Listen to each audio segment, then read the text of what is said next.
Speech Mumbai Indians वैसे तगड़ी हाँ, टीम है। अगर हम देखें मुंबई इंडियंस तो रॉयल जो है वो 2 दफ़ा विन कर चुका है हेड टू हेड। देखिए लास्ट 5 मैचेस के अंदर मुंबई इंडियंस 3 मैचेस विन किए हैं उसने। तो अगर बात करें तो रावलपिंडी कह रही हूँ, राजस्थान रॉयल्स जो है वो उनकी बैटिंग बहुत स्ट्रॉन्ग है।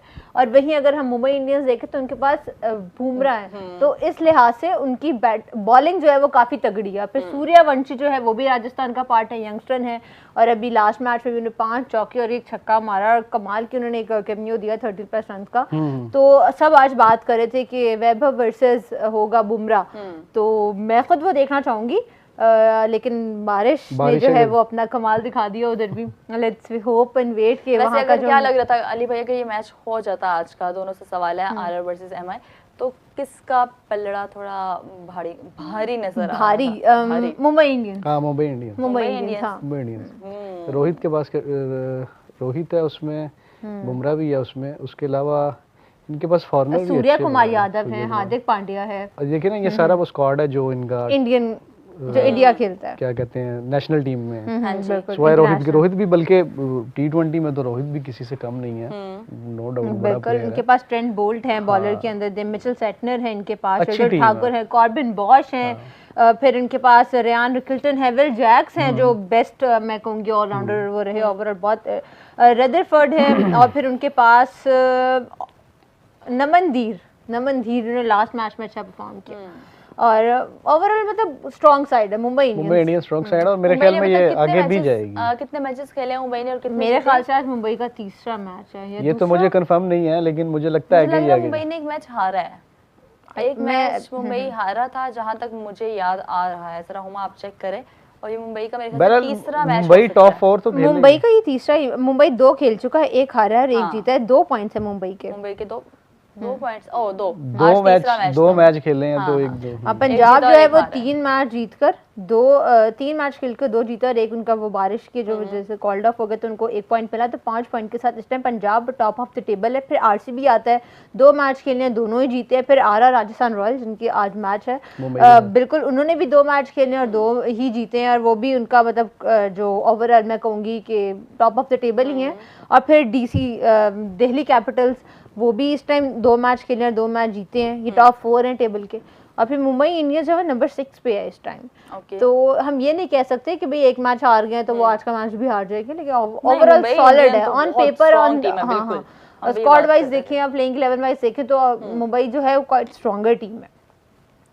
और वहीं भी अगर हम लोग पॉइंट्स टेबल आईपीएल की बात करते हैं तो पीएसएल का पॉइंट टेबल मैं आपको बताया चलूं कि मुल्तान ने अभी तक 5 मैचेस खेले हैं जिसमें से 4 जीते हैं और 1 हारा है, और सबसे ऊपर इस टाइम मुल्तान सुल्तान्स है। उसके बाद कराची किंग्स 3 खेले हैं, तीनों के 3 मैच कराची किंग्स ने जीते हैं। और उसके बाद है जी हमारी इस्लामाबाद यूनाइटेड, 4 खेले हैं जिसमें से 2 जीते हैं, 1 हारा और 1 बारिश की वजह से कॉल्ड ऑफ हो गया था। उसके बाद लाहौर कलंदर्स 3 मैच खेले हैं, 2 जीते हैं, 1 हार चुका है। पेशावर ज़ल्मी 2 खेले हैं, 1 जीता है और 1 उनका भी बारिश की नज़र हुआ था। उसके बाद क्या है जी, ये हमारी कौन सी टीम है, कोयटा ग्लैडिएटर्स, 4 खेले अली भाई और सिर्फ 1 मैच जीता है। और उसके बाद हैदराबाद और समझ जाएंगे रावलपिंडी 3 हैदराबाद के हुए हैं, 3 है ना दोनों के, नहीं 4 खेले हैं पिंडीज ने और 4 हारे हैं, और हैदराबाद ने 3 खेले और 3 हारे हैं। और मैं और उमा बात कर रहे थे जिस दिन हैदराबाद वर्सेस पिंडी का मैच होगा उस दिन कौन जीतेगा, वो कितना इंटरेस्टिंग मैच बारिश हो जाएगी। सोचो उस दिन बारिश हो जाए, दोनों को जीतने का मौका ही ना मिले।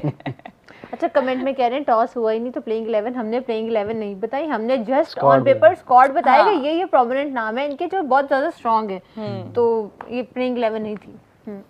अच्छा जी, और कमेंट्स के अंदर क्या कह रहे हैं जी, डेविड वार्नर वाला केस में क्या हुआ? हमने अभी बात की है कि अभी उनकी केस अदालत में चल रहा है, तो देखते हैं कि वो वापस भी आते हैं कि नहीं आते। और मुझे अब कल के मैच के बारे में बताएं जो हमारा हैदराबाद वर्सेस पेशावर ज़ल्मी हुआ। जी जी बिल्कुल, पेशावर का मैच है। कल के मैच में आपको बाबर वर्सेस साइम, बाबर वर्सेस साइम छोड़ के गए ना पेशावर को, यंग टैलेंट वर्सेस सीनियर।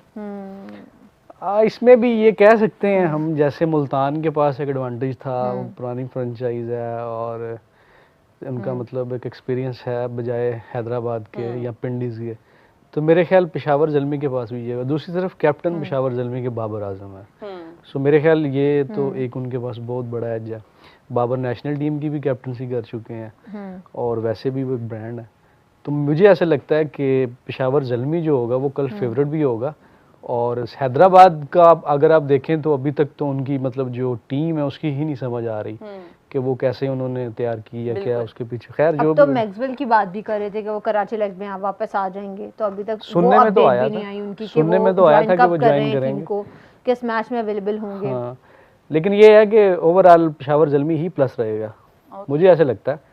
और हैदराबाद को पता है पहले वो 3 मैचेस हार गए हैं, कॉन्फिडेंस भी उनका वो नहीं आप कह सकते कि इतनी जल्दी वो रिकवर कर सकें।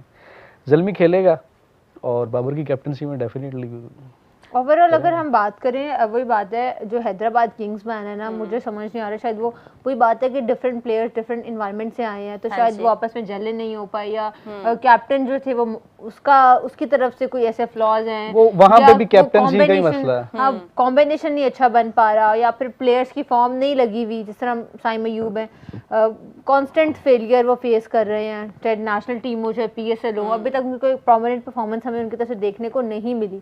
वहीं अगर मां सदाकत की बात की जाए तो उन्होंने लास्ट मैच में अच्छा वहाँ सदाकत अच्छा, वहाँ पे खैर उनका एक चीज़ तो है उनके पास कि शायद ज़ल्मी को बाबर ओपनिंग करते हैं तो थोड़ा सा मुश्किल हो गई, जो हैदराबाद में नज़र नहीं आती। लेकिन हम देखते हैं कि जो हैदराबाद की कैप्टनसी है ना उसमें बहुत ज़्यादा कमजोरियां नज़र आती हैं अगर आप पिछले 3 मैचेस का तजिया करें। बिल्कुल। तो मेरे ख्याल में तो लबुशेन उनके जो कैप्टन है वो टेस्ट क्रिकेटर ही मैं तो उन्हें कहूँगा, मतलब वो भी T20 फॉर्मेट उस तरह से उन्होंने टी20 खेला ही कब अली भाई, एक मैच वो उन्होंने टी20 वो मैं कह रहा हूँ ना कि वो आप जिस तरह मतलब उनको प्रोटोकॉल दे के लाए हैं जो भी, तो वो कुछ चीज़ें हैं जो इनको इफेक्ट कर रही हैं। सेम पिंडी वाला ही सिनेरियो इनमें भी काफ़ी हद तक नजर आता है। मुल्तान प्रीमियर लीग खत्म हो गई है, आज मुल्तान का मैच नहीं है। हाँ बिल्कुल, हम भी यही कहेंगे, मुल्तान प्रीमियर लीग ही लग रही थी बैक टू बैक मुल्तान। जब टीवी ऑन करो मैचेस का मुल्तान का मैचेस क्या मुल्तान का, लेकिन फिर भी हम मुल्तान को क्रेडिट देंगे, वो मुसलसल खेले हैं और जीते हैं। बिल्कुल, मैं कहती और हूँ उन्होंने चेज किया है और क्या कहते हैं एक शानदार तरीके से चेज किया। जरा सा भी ये आप देखें ना कि वो कहीं पे वो डोल गए मैच खेला और आज फिर मैच खेलने आगे कोई थकावट वगैरह इस तरह की बिल्कुल उन्होंने कोई इस तरह का कोई मेरा नहीं ख्याल कोई एक्सक्यूज ढूंढने की कोशिश की हो या देखने वाले को ये मौका दिया हो कि वो उन पे ये बात करें। बड़ी खूबसूरत क्रिकेट खेली उन्होंने। मुझे सबसे बड़ी बात ये लगती है अली भाई, देखें एक तो उन्होंने इतनी ह्यूज अमाउंट पे की, फिर उनको वो टीम भी वो सिलेक्ट करने का खुद से मौका नहीं मिला, क्योंकि ये तो स्क्वाड वही वाला ना जो सियालकोट स्टेलियन ने सेलेक्ट किया था, लेकिन वो डिमोलिश हो गई और फिर नाम जो है उसका मुल्तान सुल्तान अब है। तो वो उस टीम के, और मज़े की बात मैं कल एक न्यूज़ पढ़ी थी, मुझे कंफर्म नहीं है कि इसमें सच्चाई है या नहीं, साजिदा फरहान से रिलेटेड थी कि साजिदा फरहान को जो T20 वर्ल्ड कप की परफॉर्मेंस की बेस के ऊपर जो सियालकोट ऑस्ट्रेलियन है ना, उन्होंने ऑक्शन के अंदर उनकी प्राइस बढ़ाने के लिए कि इस्लामाबाद यूनाइटेड मतलब प्लेयर की प्राइस बेड उन्होंने लगाई ताकि जो इस्लामाबाद यूनाइटेड है वो और इसके ऊपर ज़्यादा लेके जाए, लेकिन इस्लामाबाद यूनाइटेड नहीं गई, तो फिर सियालकोट ऑस्ट्रेलियंस को ना चाहते हुए भी साजिदा फरहान को अपने टीम के अंदर रखना पड़ा। तो कहा जा रहा था कि वो देखे फिर भी वो चल गए। पता क्या है, मेरी बात सुने, वो जो उनका ऑनर है ना वो क्रिकेट को समझता है, गौहर शाह गौहर शाह।